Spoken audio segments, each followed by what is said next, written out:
السلام عليكم ورحمة الله وبركاته وتحياتي للجميع ونتمنى دائما السلام للجميع. اليوم يا اخوان بدي اعرفكم على اغرب سلاحف العالم. يعني هاي عن جد غريبة وراح تشوفوا وتحكوا لي رأيكم اذا غريبة او لا. من المعروف يا اخوان انه كل السلاحف او الكراكع لما بدها تتخبى بتدخل راسها جوا البيت تبعها وبتدخل اجريها، لكن بضل مفتوح بهذا الشكل، شايفين؟ بهذا الشكل. لكن هذا النوع من السلاحف عكس كل السلاحف. كيف؟ هاي السلحفاة لما تخبي راسها مش بس بتخبي راسها، بتخبي راسها وكمان بتسكر البيت تبعها. بتسكر البيت تبعها. كيف؟ هات كيف بورجيكم كيف على الطبيعة. بتخبي الراس، لحظة شوي ركزوا كيف، وبتسكر البيت تبعها. هاي سكر، شايفين؟ بالشكل هذا. سبحان الله. يعني ولا اي مفترس بيقدر يطولها او يمسك راسها او يغطيها. نفس الاشي من ورا، ركزوا كيف بتدخل وبتسكر هاد، بتسكر كل البيت تبعها. طبعا سبحان الله من اغرب انواع السلاحف. شايفين؟ ها ركزوا، ركزوا ها. شايفين؟ شوفوا ها، عشان ها ركزوا. هاي سكرت على الاخر طلع، سبحان الله. بس تخاف ها بالشكل هذا. من ورا هان نفس الاشي، ركزوا. بس اشعرها انه في اشي بتخبي وبتسكر، بتضغط بالشكل هذا. يد خليها تسكر كمان مرة، ركزوا. بدي اضغط لكم اياه، شايفين؟ بتسكر للاخر، سبحان الله. يعني من اغرب انواع السلاحف. زي ما قلت لكم انه كل السلاحف بتخبي الراس وبتخبي الجريل، لكن بتضل مكشوف بهذا الشكل من جوا، ومن هون بضل مكشوف. لكن هذا النوع من اسم هاي السلحفة سموها سلحفة الصندوق.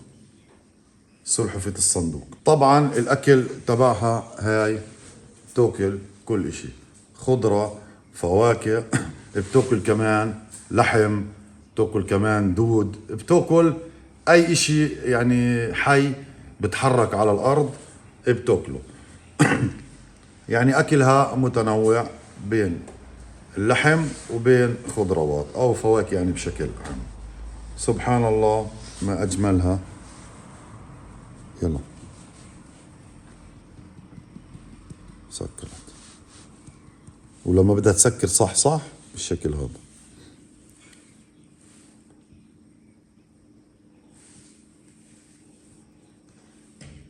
ومن ورا نفس الاشي. يلا اطلعي، اطلعي نشوف تطلع تمشي. طبعا هي لما تخاف ما بتطلع تمشي. طبعا راح احط لكم اسمها بالانجليزي على الوصف، واللي بحب يتعرف على هذا النوع اكثر يشوفها. طبعا هاي من اغرب الحيوانات اللي مرت علي. شوف كيف راسها عليه جلد هن، طلع الراس عليه جلد، سبحان الله. كيف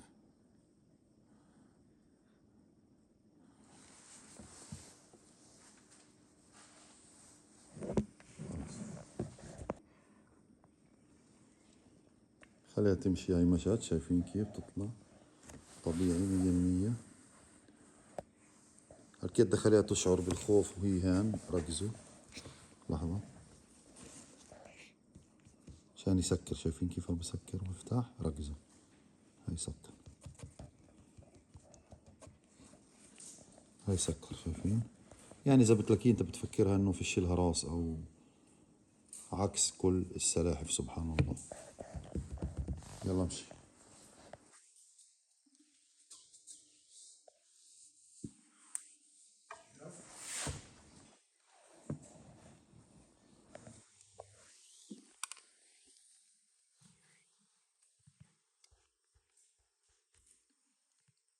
شايفين كيف منخارها وعينيها وتمها.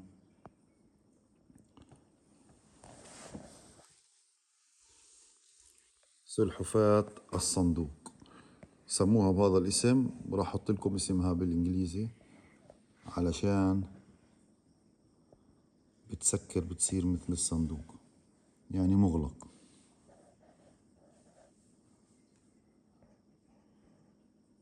هيك قربنا عليها نشوف كيف بالضبط.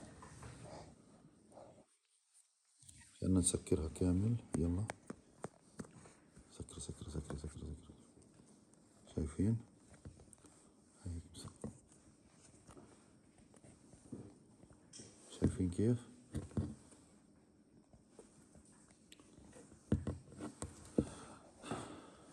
إن شاء الله تكون عجبتكم ويعطيكم ألف